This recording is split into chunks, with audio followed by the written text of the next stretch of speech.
Thousands of Missouri families are dealing with the day-to-day challenges of autism. Now, Missouri's biggest hospital system is expanding its resources for autism and neurodevelopment disorders.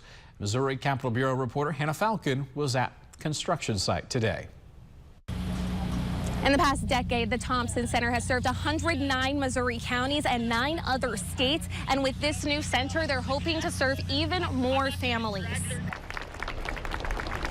Friday, MU Health put the final beam on the new Thompson Center for Autism and Neurodevelopment.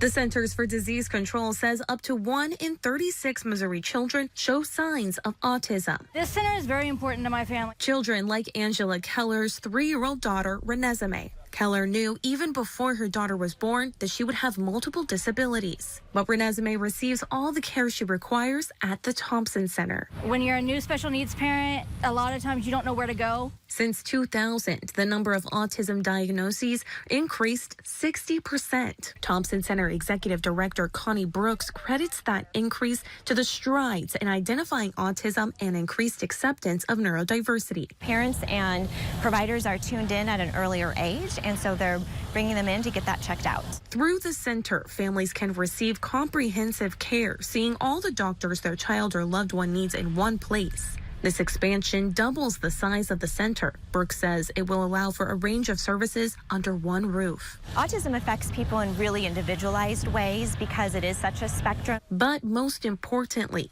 Keller and Brooks hope the center cuts down on wait times and allows more families to find the care they need. So I was able to get a jump start on finding those resources and knowing what I needed to ask for before I left the hospital. Some parents haven't been so lucky. The new Thompson Center is slated to open in 2026. Reporting in Columbia, I'm Hannah Falcon, WGEM News. Now.